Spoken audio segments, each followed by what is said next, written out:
los que no han venido, ya, ahí está. Ok. Bueno, no es. Bueno, entonces están viendo, bueno, ya me corté lo que estaba mal, lo que habíamos en. Bueno, a ver, retomando, entonces nuevamente, el cáncer de páncreas le decía que es una de las neoplasias más letales dentro de las neoplasias del tracto digestivo. ¿Por qué? Porque tiene una mortalidad bastante alta, una supervivencia menor al 8% a los 5 años, ¿no? Entonces, como ustedes ven, el cáncer de páncreas, acá en el grafiquito, ¿no? Inicialmente, vamos a hablar básicamente, o lo que nos refiramos es básicamente al cáncer, al adenocarcinoma, el cáncer pancreático que se suele asentar en cabeza, básicamente, ¿no? Entonces, ¿qué es el cáncer de páncreas? Bueno, se va a caracterizar por el desarrollo de células neoplásicas en el tejido pancreático y como toda neoplasia maligna, se va a caracterizar por tener un crecimiento rápido con una extensión local y a distancia y con una supervivencia bastante baja, como les había dicho previamente. En cuanto a la epidemiología, a nivel mundial se dice que representa el 2% de todos los cánceres. Es el cuarto lugar, ocupa el cuarto lugar por cáncer en Estados Unidos. Es la segunda causa de muertes a nivel mundial por tumores gastrointestinales. ¿Ya? Y esta es una neoplasia que se suele desarrollar en realidad a partir de la sexta o séptima década de la vida, ¿no? Es raro encontrarlo en personas jóvenes, por lo general menores de 40. ¿Da? Entonces, una tasa de supervivencia global bastante pobre.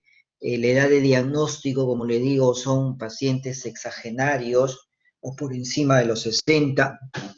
Tiene una predominancia que pues afecta más a hombres que a mujeres. Una tasa global de sobrevida al año es del 12% y a los 5 años, como ustedes ven, pueden ser tan baja como 0,4%. ¿Y por qué es letal? Porque precisamente la mayoría de veces que se hace el diagnóstico de cáncer de páncreas, se hace el diagnóstico cuando la enfermedad ya está en un estadio avanzado, es decir, cuando la enfermedad es irresecable y ya no existen posibilidades o tiene muy bajas posibilidades pues, de resección y por lo tanto de supervivencia. Entonces es una distribución de los cánceres tanto en el varón como en la mujer. Ustedes acá ven, el cáncer de páncreas ocupa el cuarto lugar en los varones y también el cuarto lugar en las mamas, ¿no? Está por debajo del cáncer pulmonar, de próstata y de colon y recto en el paciente varón, y en el caso de la mujer, por debajo de las neoplasias pulmonares, de mama, de colon y recto. Eh, En cuanto a los factores de riesgo, etiología, como muchas neoplasias, no hay una etiología definida, no existe una etiología definida. Hay determinados factores de riesgo que se han ido identificando, ¿no? El tabaco, por ejemplo, se describe como un factor de riesgo, como un riesgo relativo de 2,5 a 3,6. El alcohol aparentemente también tiene un efecto sobre el desarrollo del cáncer gástrico y con menor evidencia el café, por ejemplo, y la aspirina. Donde sí hay mayor incidencia de pancreatitis, perdón, cáncer gástrico, creo que dije, estoy hablando de cáncer de páncreas. Donde sí hay mayor incidencia entre pacientes con cáncer pancreático es en pacientes que tienen diabetes mellitus, pancreatitis crónica, las dietas ricas en grasas, ¿no? Pacientes también que tienen altos niveles de colesterol y se ha asociado en forma tampoco no contundente a los pacientes que tienen un antecedente de colecistectomía previa. También en las personas con grupo sanguíneo distinto al O aparentemente es mayor el riesgo, ¿no? Hay cierta agregación familiar, como se demuestra en el 5 a 10% de los pacientes.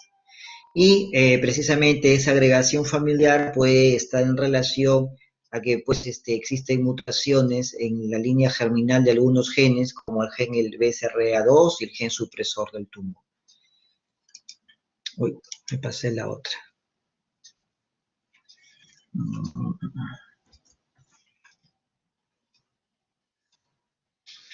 Entonces, a ver, acá les he colocado un artículo que revisé, donde efectivamente cada vez se hace más importante la asociación que existe entre obesidad y cáncer gástrico, ¿no? Entonces, por eso lo he copiado tal cual, he hecho un copy-paste de esta revista, del Pancreatology, para que tengan en cuenta la forma de asociación o de relación que existe entre el cáncer pancreático y la obesidad, ¿ya? Acá, ¿cuáles son los mecanismos involucrados en el cáncer de páncreas cuando se asocia a la obesidad? Ustedes tienen que considerar que pues, la obesidad es una enfermedad, se considera una enfermedad inflamatoria de bajo grado, pero al fin y al cabo inflamatoria, que va a favorecer, va a generar el ambiente adecuado para el desarrollo, para la aparición, el desarrollo y la progresión de células neoplásicas, ¿no? Entonces, ustedes saben que la obesidad pues es un problema de salud pública, ¿no? Y se asocia pues también a otras enfermedades metabólicas y crónicas, como por ejemplo la diabetes mellitus, ¿no? Por lo cual, como se recuerdan hace una diapositiva atrás, entre los factores que se asociaba al desarrollo de cáncer de páncreas era precisamente la diabetes mellitus también, ¿no?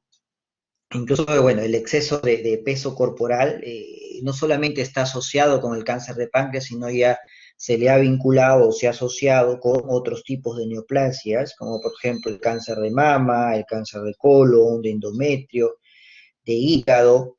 Entonces, tal es así que ya los estudios epidemiológicos identifican a la obesidad como un factor de riesgo independiente para el cáncer de páncreas, ¿no? Que va a contribuir tanto a la patogénesis y a la metástasis que pues que contribuye pues al pobre pronóstico de este tipo de neoplasia. Entonces la obesidad es una condición que me va a generar una inflamación de bajo grado. Eso se considera el mecanismo patogénico más importante que vincula al cáncer de páncreas y a la obesidad, ¿no? Y ya demostrado, también se ha encontrado relación que los pacientes que suelen ser obesos tienen mayor incidencia, ¿no? De desarrollar cáncer de páncreas. Por ejemplo, entre personas entre 20 y 49 años que sean obesas tienen mayor riesgo de desarrollar cáncer de páncreas algunos años después, algunos más años más tarde, ¿no? Comparado a los que no son obesos con un riesgo aproximado de 2,58 y además también el cáncer en estos pacientes se desarrollaría a una edad más joven de presentación, ¿ya? Ahora, también los pacientes, por ejemplo, obesos, tienen mayor riesgo que cuando desarrollan cáncer de páncreas, van a ser más proclives, van a también estar en mayor riesgo de tener mayores metástasis ganglionares comparado a los pacientes no obesos. Entonces, todas las condiciones que generan, pues, obesidad, ¿no? Ya en este estado inflamatorio crónico van a predominar adipocinas carcinogénicas, citocinas, quimiosinas proinflamatorias, se asocia con resistencia a la insulina, hay una alteración en el nivel hormonal, en el metabolismo lipídico, en el metabolismo de los productos nitrogenados y también la glutamina, ¿no? Y por el otro lado, los pacientes que no son obesos obviamente van a tener una mejora de la inflamación crónica, van a mejorar la resistencia a la insulina o no la van a tener un mejor o un óptimo metabolismo lipídico. Entonces son cambios que pueden haber en el paciente pues, que baja de peso, ¿no? O que no es obeso. ¿Ya? Entonces, es importante tener en cuenta la obesidad como factor de riesgo, ¿no? Para distintos tipos de neoplasia, no solamente para el cáncer de páncreas. Recuerden que la obesidad está asociada a la diabetes también es un factor de riesgo para determinadas neoplasias. A ver.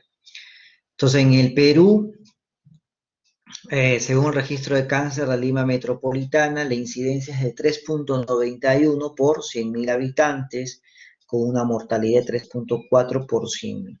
Se registran 1.262 nuevos casos cada año de cáncer de páncreas y al menos 1.227 peruanos mueren, ¿no? De los más de 1.260 casos registrados.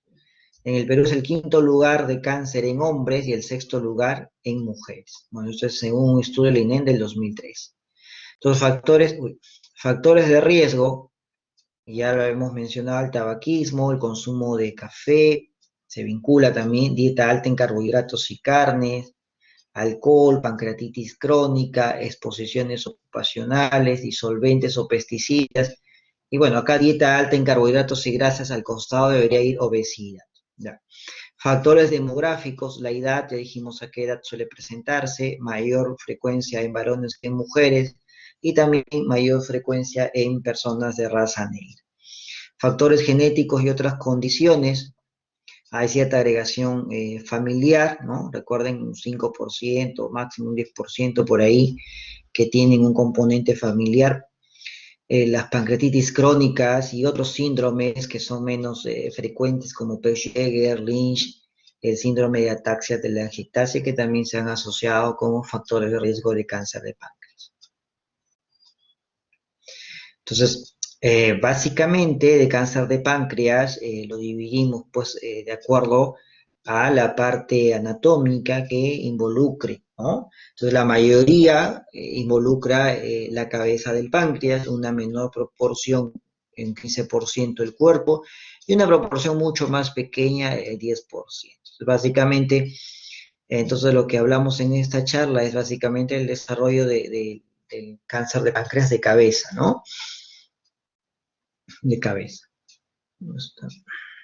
Ya, entonces, uy, ya, esto entonces es una clasificación del cáncer de páncreas, de tumores exocrinos y tumores endocrinos. Al que nos vamos a referir básicamente acá es al adenocarcinoma de páncreas, ¿no? Por su frecuencia, existen otros tipos celulares, pero ya son menos frecuentes.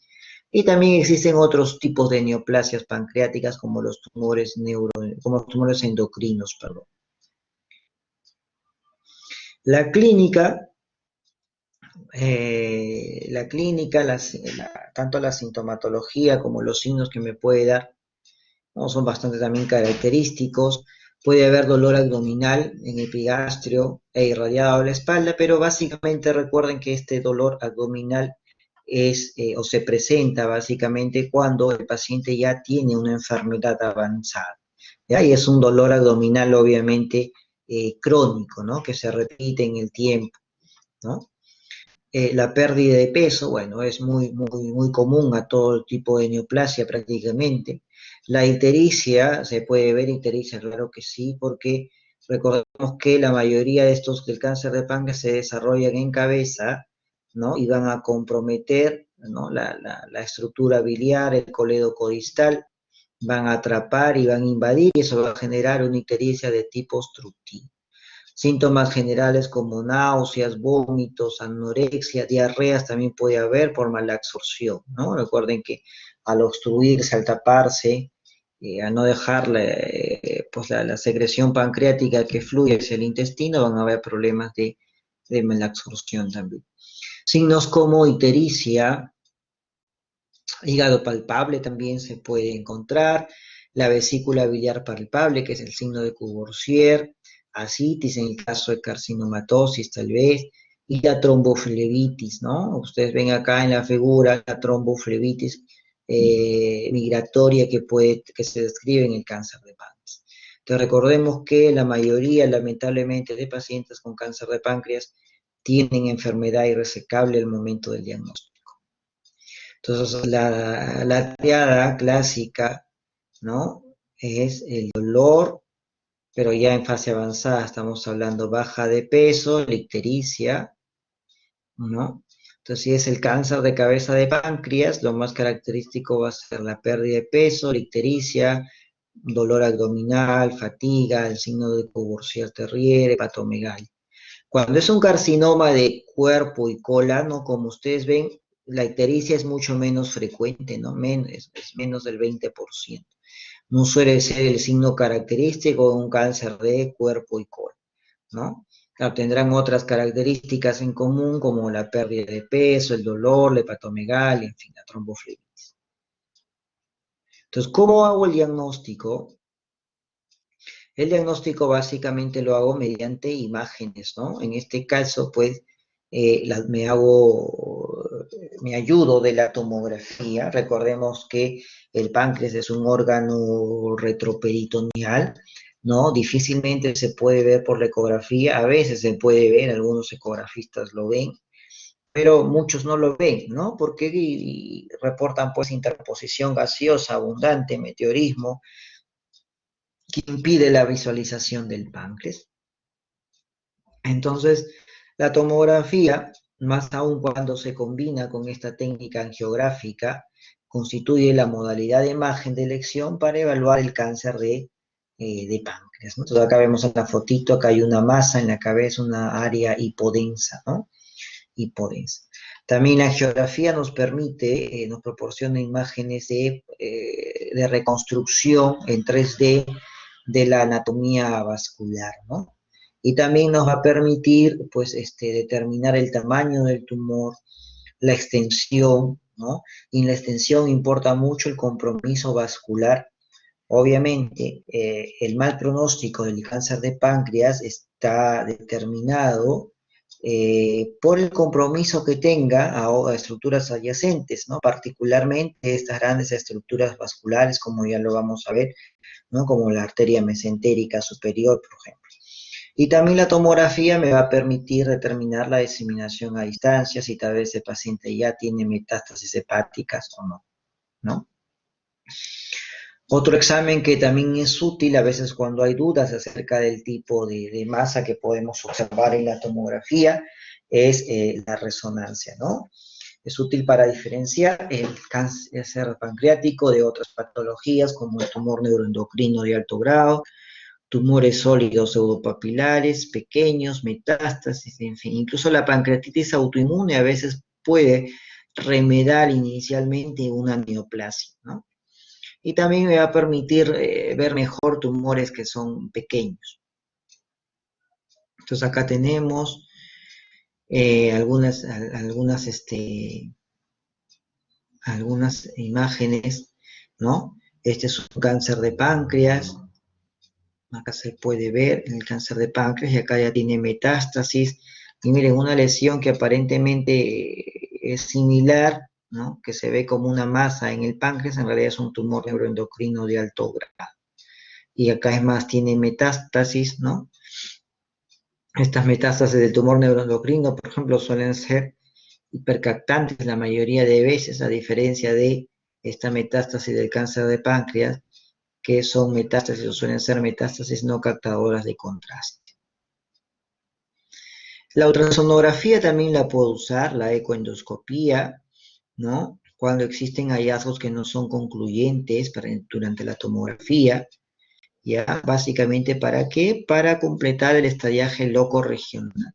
A veces la tomografía, pues me puede decir si efectivamente hay una masa que está en contacto con, de repente vamos a decir, alguna arteria importante, la arteria mesentérica, por ejemplo, y no define bien si la invade o solamente la toca, ¿no?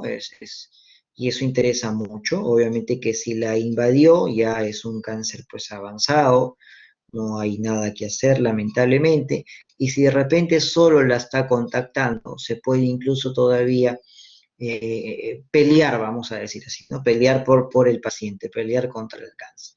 Pero si vemos que efectivamente ha invadido el vaso sanguíneo, lamentablemente ya la suerte del paciente está echada, ¿no?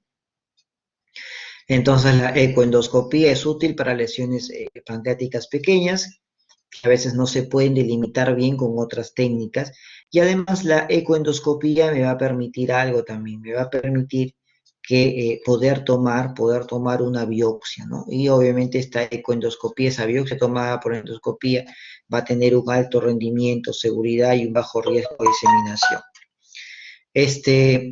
Recuerden de que, a ver, no significa que cada vez que se hace ecoendoscopía se tenga que tomar la biopsia. No estoy diciendo esto, eso no es interpretación por si acaso, ¿verdad? Ya lo vamos a ver en qué momento la biopsia, en qué momento sí, en qué momento no. Entonces, como les decía, el examen de elección inicial es la tomografía con angiografía, ¿no? Y lo que nos interesa ver, pues, es el tumor, ¿no? El nódulo, la masa, en relación con estructuras vasculares, básicamente, de inicio, ¿no? Entonces, ¿qué estructuras vasculares son esas? Que debo ver: la arteria mesentérica superior, el tronco celíaco, la vena porta, y adicionalmente también ver si existen o no metástasis a distancia. Entonces la tomografía puede predecirme si el tumor es resecable o no. Entonces ustedes ven en la figurita, ¿no? La flecha para arriba en rojo me indica un tumor resecable y la flecha para abajo no resecable. Entonces si no hay compromiso ni arterial ni venoso, entonces el tumor se puede considerar que es resecable, o si no está pues muy pegado a otros órganos. Entonces, a medida que va teniendo alguna otra característica, lo va llevando, o el tumor va a ir adquiriendo características de irresecabilidad. ¿Ya? Entonces, ¿cuáles son criterios de resecabilidad tomográfico? Las metástasis a distancia, como ustedes ven acá, ahí ven los nodulitos hipodensos que pueden estar en hígado y en peritoneo. Cuando exista infiltración por contigüedad de órganos adyacentes, ¿ya? Por ejemplo, también ya ha invadido parte del estómago, vaso. Cuando hay atrapamiento arterial, ¿no? Atrapamiento arterial se refiere que el tumor pues compromete el tronco celíaco y la arteria mesentérica superior, como en este caso de acá, en la fotito del lado B, ¿ya? Bueno, y puede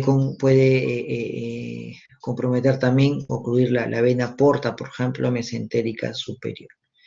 Ahora es importante que pese a que a veces la tomografía no nos pueda mostrar criterios de irresecabilidad, como leen aquí, aproximadamente 25 a 50% de los pacientes con posible enfermedad resecable según los criterios de la tomografía tienen lesiones irresecables en la aparatomía, ¿no? Y eso probablemente ustedes tengan oportunidad de verlo.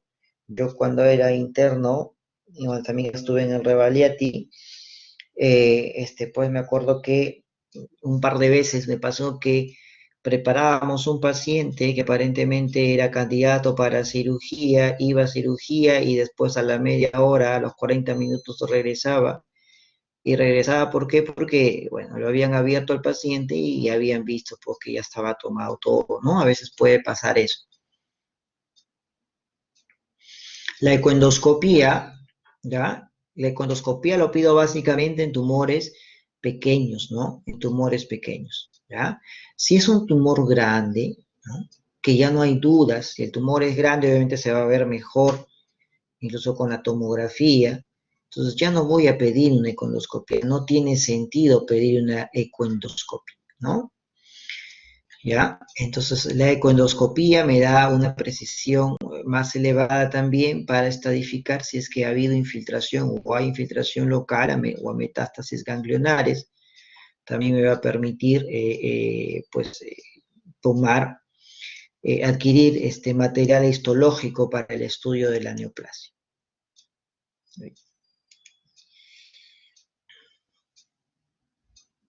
El CA19-9, este marcador tumoral famosísimo, ¿ya? Recuerden de que no nos hace el diagnóstico, pero sí tiene una respuesta, perdón, sí tiene un valor importante para monitorizar el pronóstico y también para monitorizar el tratamiento, ¿no? En casos avanzados. Me puede ayudar a identificar la recurrencia temprana, es decir, se operó el paciente, bajó el nivel de CA19-9 y de repente pues a los 5 meses, 6 meses, otra vez el CA19-9 se dispara. Entonces yo tengo que ver que existe recurrencia del tumor, ¿ya? Como leen ustedes, no es específico para el cáncer de páncreas. Es importante que lo tengan siempre presente, que este marcador se puede elevar en otras causas de colestasis. Por ejemplo, la coledocolitiasis me puede elevar el CA19-9, ¿no? La pancreatitis. Entonces hay otras patologías que también me pueden elevar los niveles de este marcador tumoral. Obviamente el punto de corte va a ser mucho más bajo, ¿no? No va a ser tan alto como el que puede elevar en el cáncer de páncreas, ¿ya? ¿Se usa como herramienta de screening? No ha dado resultado, no ha resultado útil. pero sí, como le repito, como un factor pronóstico, ¿no? Si tiene mayor de 500 unidades internacionales por mililitro, indica pues un pronóstico desfavorable después de la cirugía. Entonces, este es el estallaje del cáncer de páncreas, el estallaje del TNM. Como ustedes ven, un estadio 1A es un tumor que está limitado al páncreas, pero es menor de 2 centímetros, ¿no? En su dimensión, en su diámetro mayor. Un estadio 1B supera a 2 centímetros en su dimensión mayor también. Un estadio 2A se extiende más allá del páncreas, pero no involucra el tronco celíaco o la arteria mesentérica superior. El estadio 2B es cualquier T-4, pero que ya tenga compromiso ganglionar. El estadio 3 ya es un tumor grande, ¿no?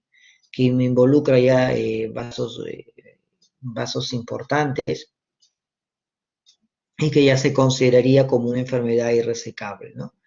Que pueda no tener ganglios, bueno, no interesa, o que sea, o que no tenga metástasis a distancia, no interesa, pero si ya tiene, es un tumor T4 definido porque compromete el tronco celíaco, la arteria mesentérica superior, se define como una enfermedad irresecable.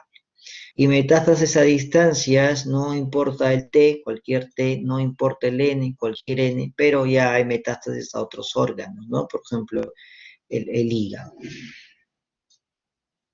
Entonces acá ustedes lo ven, lo mismo que hemos mencionado, cáncer de páncreas en estadio 1A, un tumor chiquito, ahí ven, no está comprometiendo los vasos sanguíneos importantes, no está comprometiendo la vía biliar.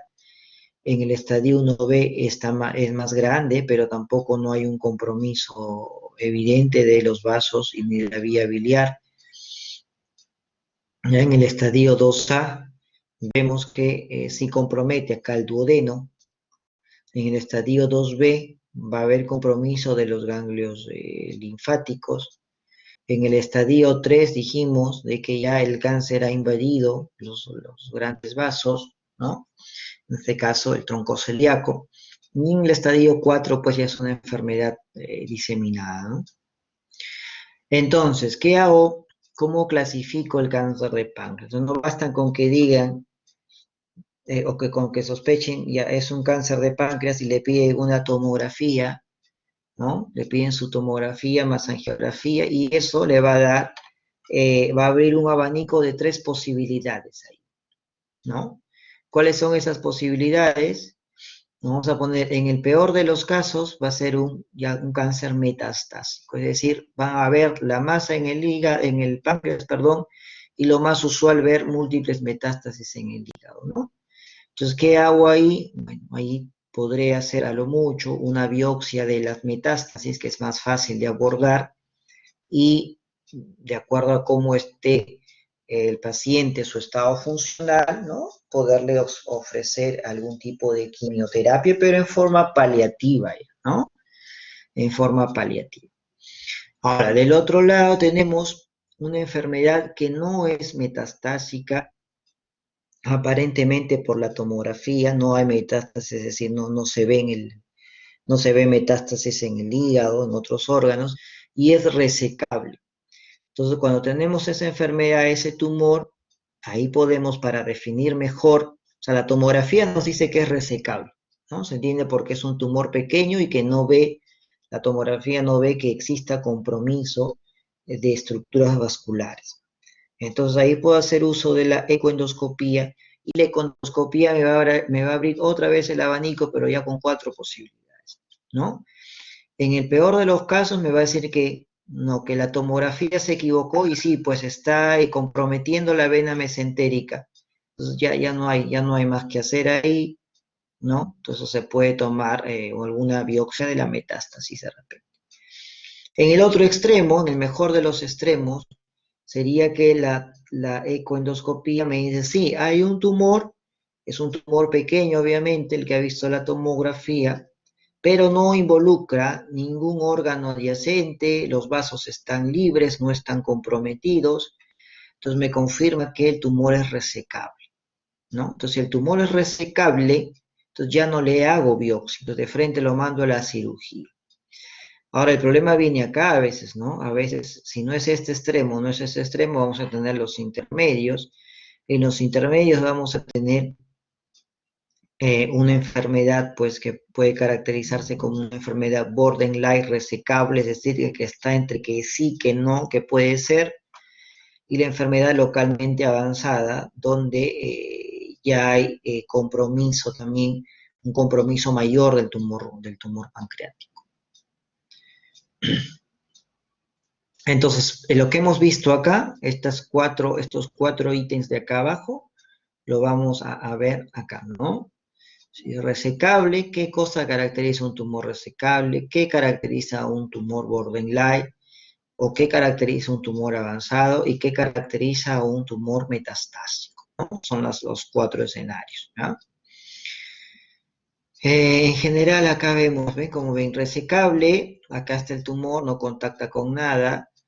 Del otro lado, localmente avanzado, ¿no? El tumor ya está comprometiendo la vena, el vaso sanguíneo, y también ha comprometido la arteria, ¿ya?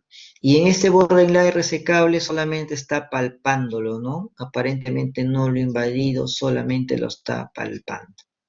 Entonces lo está contactando, ¿no? Lo está contactando. Pero acá, bueno, acá siempre entra la duda, ¿no? O lo está contactando o ya lo está invadiendo. Entonces, por eso se llama borderline, ¿no? Borderline.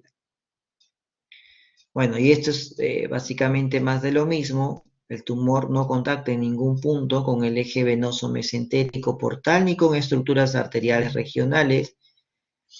Si este es el caso del paciente, lo que se tiene que hacer es, pues, la cirugía, el tratamiento, la enfermedad temprana es la pancreatoduodenectomía cefálica, operación de Ule. Ustedes ven que se retira la vesícula biliar, parte del conducto, bueno, el colédoco, la vía biliar distal, parte del estómago, el duodeno, ¿no? Y obviamente toda la cabeza del páncreas. Todo esto es como queda luego de la anastomosis, ¿no? Se hacen tres anastomosis, la hepático-yeyunostomía, la pancreato-yeyunostomía y la gastro-yeyunostomía. Entonces es la cirugía que se tiene que ofrecer en el tumor resecable de páncreas. Entonces, ¿cuál es el objetivo de la enfermedad temprana? Es que la cirugía logre la resección completa del tumor, ¿no? ¿Y cómo se va a lograr o cómo yo lo voy a evidenciar? Que en la microscopía los márgenes, ¿no? Tienen que ser negativos, es decir, no tienen que estar comprometidos por la neoplasia, ¿ya? Entonces, como ven ustedes acá, solo un 15% de pacientes son candidatos a esta cirugía después de un estadiaje preoperatorio exhaustivo. O sea, en realidad son poquitos, ¿no? Factores de pobre pronóstico incluyen metástasis linfáticas, tumores de alto grado, tumores grandes, valores elevados a 19, ¿ya? Y obviamente resección positiva de márgenes. Pues si la resección está positiva, la resección de los márgenes es positiva, quiere decir que ha quedado en forma microscópica, ha quedado el cáncer y obviamente va a volver a crecer de ahí, ¿no?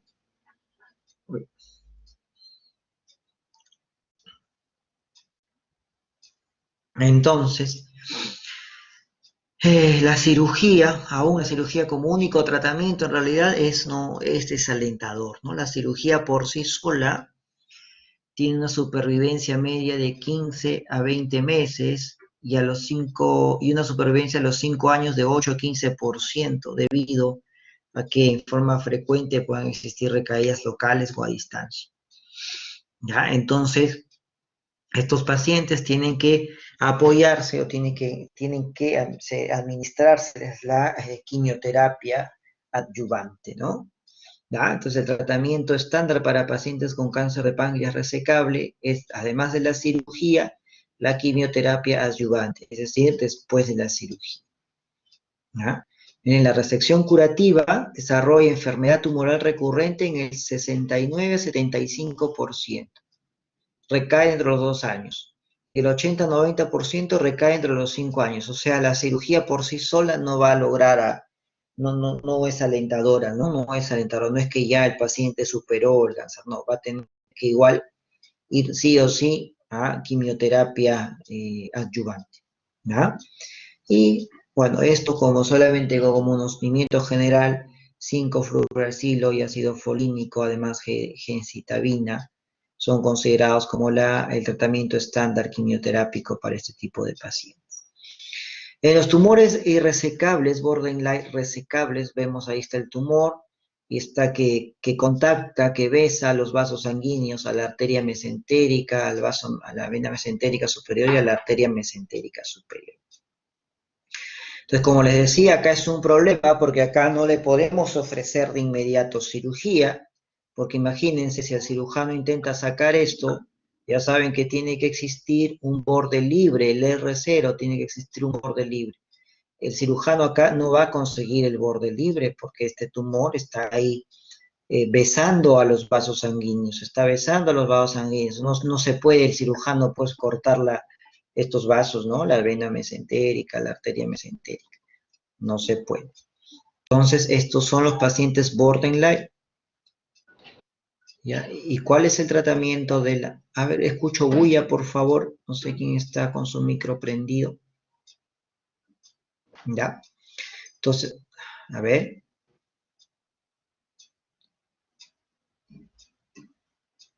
Bueno, entonces la enfermedad borderline resecable son tumores potencialmente resecables, ¿ya?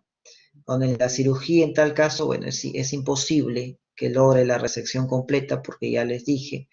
Entonces, ¿qué tenemos que hacer? Tenemos que, antes de la cirugía, el tratamiento debe incluir una quimioterapia, ¿no? En este caso, la quimioterapia neoadyuvante. La quimioterapia neoadyuvante con el objetivo de que incrementar la supervivencia global, aumentando la posibilidad del R0, es decir, de los márgenes libres de tumor, ¿no? Entonces le da la quimioterapia a este paciente con borderline para incrementar las tasas de resecciones de márgenes negativos y eso va a mejorar la selección de pacientes para quienes, bueno, la resección ofrece beneficio a la sobrevida.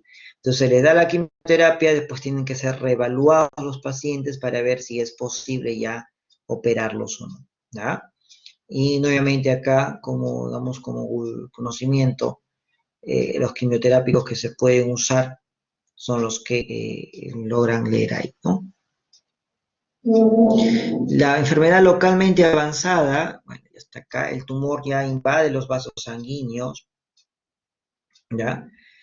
Se llama localmente avanzada porque aparentemente, bueno, ha invadido, no es que aparentemente, ha invadido los vasos sanguíneos, pero aparentemente no hay metástasis a distancia, es decir, el tumor no está en el hígado, no está en el pulmón, en fin, ¿no? Entonces ha avanzado, ha invadido estructuras adyacentes, ¿ya? Entonces acá la cirugía ya no es posible, ¿no? Ya no es posible la cirugía porque el cirujano no va a poder, pues, ya no sé, ya tomó los grandes vasos, ¿no? ¿Ya? ¿Y cuál es el tratamiento? Estos pacientes, lo que se hace con estos pacientes, pues, es básicamente dar quimioterapia de tipo paliativas, ¿no? Con gencitabina u otras opciones como folfirinox, ¿no? Acá también se postula que la radioterapia puede darse en grupos seleccionados de pacientes. Pero ahora, algo que interesa mucho también es frente a qué tipo de paciente estamos. Entonces, existe un concepto que se denomina status performance o el estado funcional, ¿no? Que ustedes lo van a poder leer como una clasificación o como la clasificación ECOG, ¿no? Entonces, este status performa mide el nivel de actividad que puede realizar un individuo y su capacidad que tiene para el autocuidado. Por ejemplo, ¿qué hacemos? A ver, vamos a decir, ¿qué hacemos si tenemos un paciente de 60 años que diagnosticamos un cáncer de páncreas, lamentablemente ya una enfermedad localmente avanzada, vamos a decir, ¿no? Es decir, donde ya la cirugía no es factible? Tenemos de un lado localmente en este paciente de 60 años, un paciente que de repente, pues hasta hace poco el señor trabajaba, ¿no? Recién se ha jubilado, vamos a decir, Y por el otro lado tenemos pues un abuelito de 85 años, también justo con un cáncer de páncreas localmente avanzado. Entonces, es de suponer, como ustedes supongo están pensando, que las características clínicas de un paciente y el otro van a diferir. En este caso, ¿por qué? Por la edad, porque uno es 25 años más joven que el otro. Entonces uno espera que el paciente de 60 años tenga un mejor estatus performance, es decir, el señor este puede ser pues un paciente totalmente independiente, que hasta hace poco tiene una vida productiva, trabajaba, bueno, pues sería padre de familia o abuelo, en fin, pero muy independiente, muy funcional. En cambio, a los 85 años ya obviamente nuestras capacidades físicas se van a ir, se van a minorar, ¿no? Se van a minorar y probablemente tengamos ya algún grado en mayor o menor medida de dependencia. Entonces, ustedes, si los dos pacientes tienen exactamente el mismo diagnóstico en el mismo estadio, ¿no? Hay que ver a quién le ofrecemos la quimioterapia. De repente, pues el abuelito es un señor que ya en realidad no rinde más, ya no está, ya es demasiado frágil, una persona demasiado frágil. De repente este otro señor de 60 años, debido a que tiene un buen estado funcional, si bien es cierto, no le puedo ofrecer una terapia curativa, no le puedo ofrecer una terapia quirúrgica, pero al menos voy a poder intentar tal vez prolongar en algo la supervivencia si es que pues yo le doy quimioterapia, por ejemplo, ¿no? Entonces, ¿quién de los dos de inicio creen que se beneficiará con la quimioterapia? ¿El de 60 años o el de 85 años? Aparentemente el de 60 años. ¿Por qué? Porque tiene un mejor status performance. Entonces el status performance, ¿por qué es importante? Porque me va a entregar información sobre el pronóstico de vida, ¿no? Obviamente el viejito 85 años al margen del cáncer o no, ya está más cerca de la muerte que el de 60 años. ¿Me va a ayudar a tomar decisiones sobre usos y riesgos de terapia? Sí, porque de repente pues el viejito, como tiene más edad, yo espero que también lo más posible o lo más probable es que tenga otro tipo de comorbilidades, ¿no? El de 60 años probablemente tenga menor comorbilidades o todavía no las tenga, ¿ya? Entonces, y esto me ayuda el status performance a definir el nivel de ayuda que cada paciente necesita o que un paciente en particular necesita, ¿ya? Entonces, el status performance es un componente de la calidad de vida y en este caso nos va a interesar como un factor pronóstico independiente de sobrevida, ¿no? Y algo muy importante, como ustedes leen acá, el status performance cobra mayor importancia en pacientes con cáncer avanzado que con cáncer inicial porque define la sobrevida. O sea, al final, si los dos pacientes que les digo ya tienen el mismo tipo de neoplasia, vamos a decir, los dos tienen cáncer avanzado, pues por ese lado los dos ya tienen un mal pronóstico, ¿no? Por ese lado, por el lado del cáncer, de acuerdo a la clasificación de IMES, los dos tienen mal pronóstico. Pero entre los dos que tienen mal pronóstico, el que tiene peor pronóstico va a ser el que tiene peor estatus. Entonces, ¿por qué es importante el estatus performance? Porque nos va a permitir valorar la funcionalidad. Y la funcionalidad en el paciente es importante porque se relaciona con la probabilidad de mejor respuesta quimioterapia. ¿Ah? Entonces, bueno, la escala más conocida es la que vamos a ver ahorita, del estado performance, que se usa en oncología, entonces la clasificación en COG, ¿no? COG 0 es un paciente asintomático, totalmente, ¿no? Y el COG 1 es una restricción activa intensa, pero capaz de desarrollar trabajo ordinario. Bueno, y así va aumentando el ECOG, un ECOG 4 y existe una incapacidad total, el paciente está entre la silla y la cama el 100% del tiempo, ¿ya? Y bueno, el ECOG 5 es un paciente muerto. Entonces nos interesa el ECOG. ¿Cómo es el tratamiento de la enfermedad metastásica, la enfermedad avanzada metastásica? Como ustedes ven acá, ya no depende de la clasificación TNM, como ustedes ven acá, depende del ECOG. ECOG, dice ECOG 01, ECOG 2, ¿no? Y por otro lado está ECOG 3 y 4. Si es un ECOG 3 o 4, solamente un tratamiento de soporte, nada más, ya no hay nada que hacer, ya ganó el cáncer. Si es un ECOG 0,1 o un ECOG 2, de acuerdo a otras condiciones, al perfil de comorbilidad que tenga, favorable o no, vamos a poder ofrecer quimioterapia, ¿no? Como ven acá, folfirinox, gencitabina, ¿no? Dependiendo del ECOG que tenga el paciente. ¿Ya? También hay terapias de segunda línea, pero bueno, con esto no vamos a entrar acá porque ese es un tema ya netamente oncológico. Lo que quiero que les quede claro es que cuando la enfermedad ya está avanzada, en ese momento lo que importa es el estatus performance, es decir, el estatus funcional. Y de acuerdo al estatus funcional se puede ofrecer algún tipo de quimioterapia, básicamente con fines paliativos, ¿no? Con fines paliativos. ¿Ya? Entonces, estos pacientes solo, les decía, la terapia de cuidado a los pacientes con ECOG-2 y con alguna comorbilidad desfavorable o con bilirrubina por encima de 1,5, terapias con gencitabina.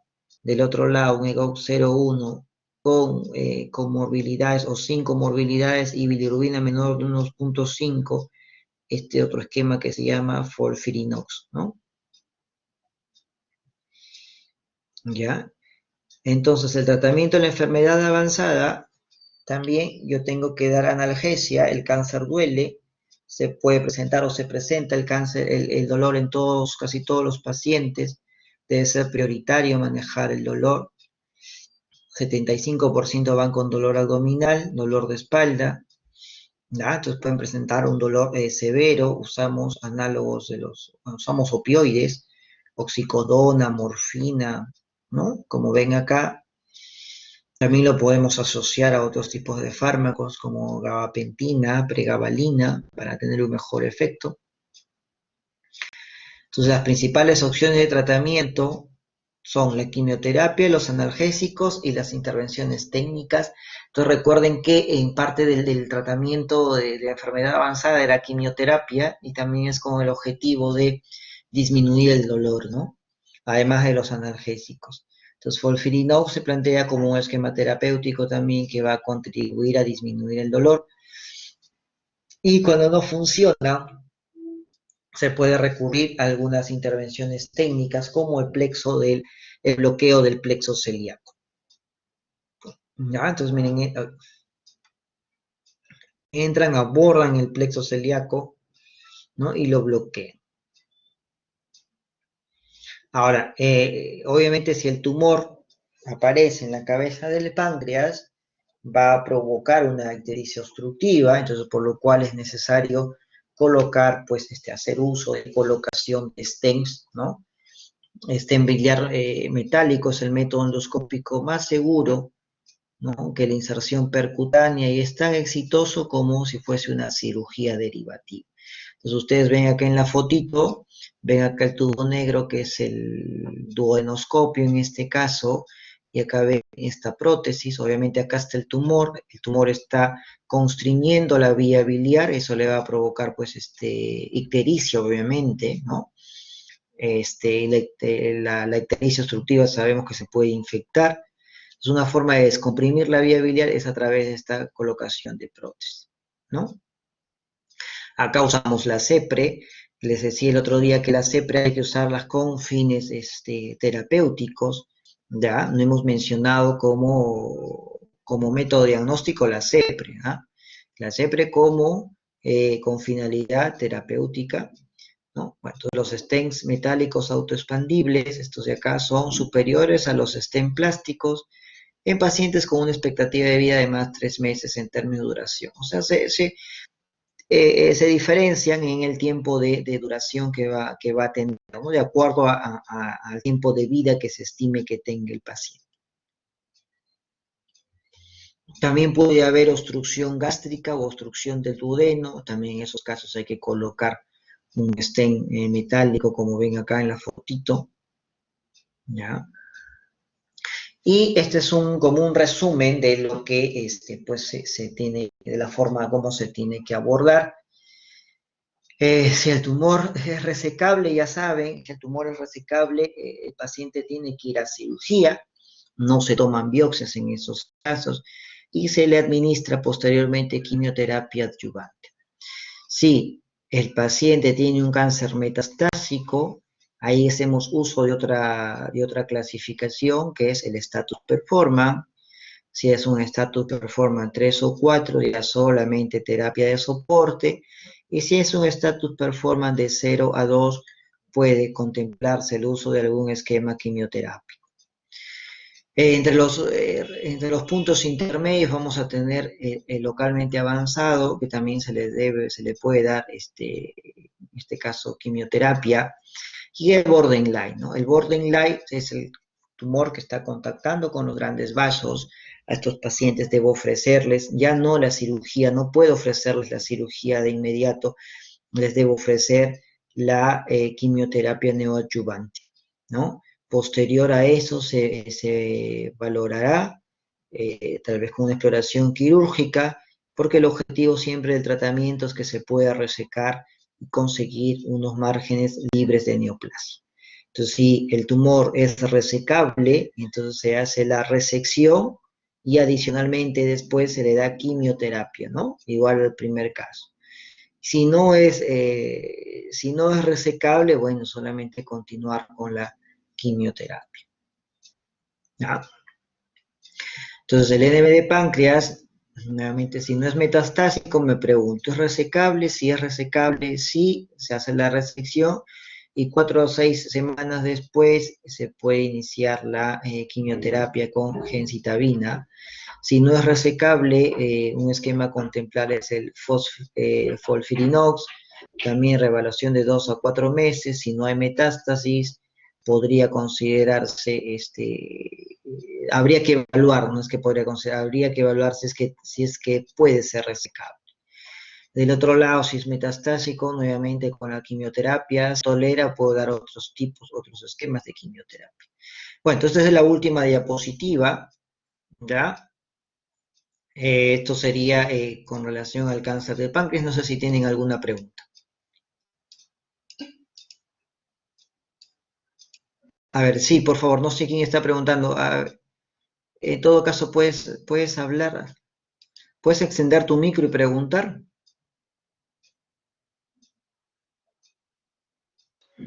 Sí, doctor. Quisiera saber en cuánto de cantidad de café que le había mencionado se consideraría para que pueda considerarse como un factor de riesgo para cáncer de No, eso, páncreas. eso no está determinado. ¿Qué cantidad de café voy a tomar para que sea un cáncer de páncreas? Aparentemente se ha encontrado una asociación, tampoco no es que sea un factor de riesgo, sí, totalmente demostrado, ¿no? Ustedes saben que, por ejemplo, el virus, el VPH, el virus papiloma humano, está fuertemente asociado ya como factor causal, en este caso, de un cáncer de cuello uterino. Entonces hay un agente, o es un agente causal indiscutible del cáncer. Ahora, acá no es que el café, pues yo tome tantas tazas o tantos gramos en tanto tiempo de vida y ya voy a tener cáncer de páncreas. No, no, no hay un dato así de tan riguroso o tan vigoroso, con una evidencia tan vigorosa para decir esto te va a producir, por tomar esto te va a producir cáncer de páncreas. Así como que tampoco no hay bueno, son varios factores en realidad que pueden jugar, ¿no? A favor y en contra, pero no hay, Ilan, una cantidad exacta que te pueda decir. ¿Alguna otra pregunta? Doctor, buenas tardes. Una consulta.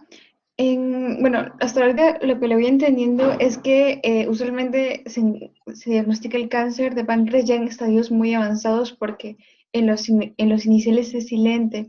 En su experiencia, ¿usted ha visto si es que hay alguna enfermedad o algo que al hacerse, por ejemplo, una tomografía se encuentre casualmente el cáncer de páncreas o no sucede así y se ve más en los estadios avanzados? No, sí, efectivamente, a veces hay pacientes que por alguna u otra razón se hacen y puede encontrarse eventualmente alguna neoplasia, ¿no? Cáncer de páncreas que se haya encontrado, no tengo registro, pero sí tumores, por ejemplo, tumores quísticos del páncreas, se suelen encontrar, ¿no? A veces el paciente se hace una tomografía por otra razón y se le encuentra una neoplasia quística del páncreas, ¿no? Alguna vez he tenido el caso de era de perdón, un colangiocarcinoma, era un paciente joven, el paciente justo era esposo de una chica, de una visitadora médica, el paciente tenía 38 años, ingresó por un cuadro de coledocolitiasis y efectivamente tenía coledocolitiasis, ¿no? Pero además de la coledocolitiasis, lamentablemente le diagnosticaron un colangiocarcinoma, ¿no? Entonces él fue con la clínica de la coledocolitiasis, él no fue con la clínica del colangiocarcinoma, no fue con, él fue con dolor, ictericia, me acuerdo, pero no tenía de cáncer, pues en ese momento nadie lo hubiese pensado, era un paciente con un estado funcional muy bueno, un paciente que no había síndrome consuntivo, no tenía anemia, o sea, aparentemente era algo que de reciente instalación, pero al final se encontró lamentablemente un tumor, ¿no? Un tumor, un colangiocarcinoma, y bueno, el paciente al final falleció. Gracias, doctor. ¿Sí, alguna otra cosa, muchachos?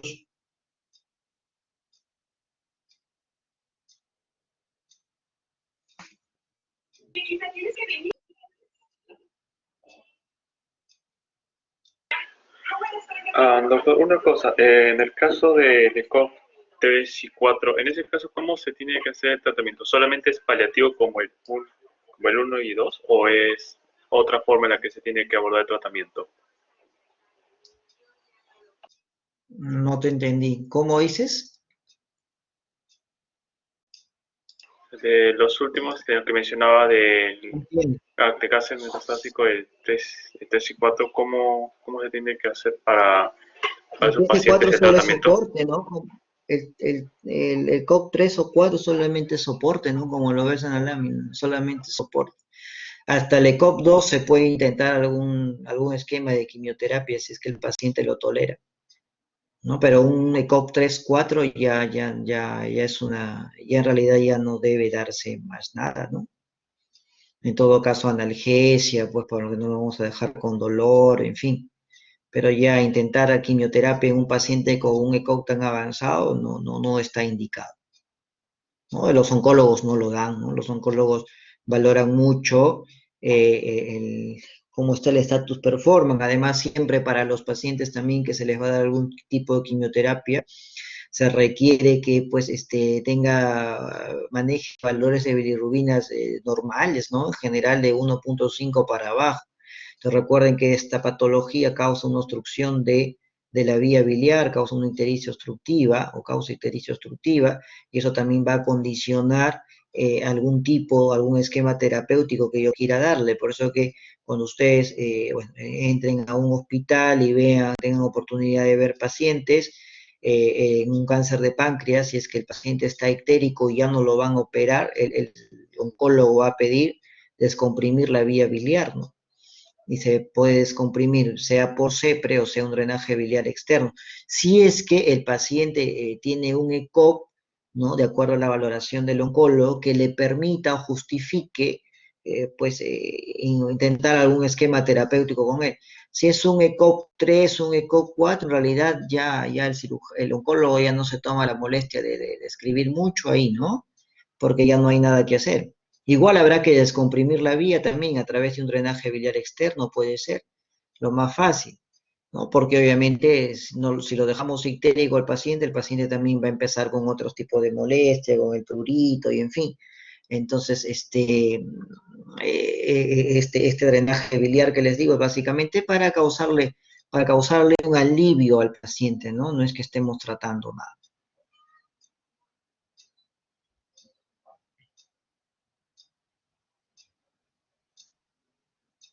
¿Ya, algo más?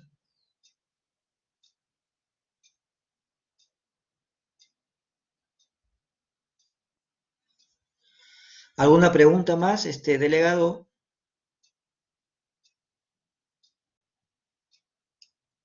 Creo que hasta el delegado ya se fue ya. Doctor, no, no. Bueno, en el chat Ya, están entonces, preguntando si puede mandar la diapositiva en el chat. Están preguntando. Ah, sí, sí, sí, ahora te lo paso las diapositivas. ¿No las tienen? Normalmente ustedes ya las tienen ya. Porque esta es la misma clase que la presenté en mayo que fue otro grupo. Y normalmente ustedes ya tienen la clase anterior, pero igual se las paso, no hay ningún problema. Se las paso, no le he hecho ninguna variación, excepto que... No, una diapositiva nomás creo que he variado. Bueno, Doctor, ¿prefiere ya. que le mande mi correo o...? No, yo ahorita te lo paso cargará por WhatsApp, si no, y ya tú se los pasas a tus compañeros, pues. Muchas gracias, doctor. ¿Ya? Ok. Listo, muchachos. Entonces entiendo que si no hay preguntas, eso es todo. Bueno, pues nos estamos viendo. Cuídense, suerte.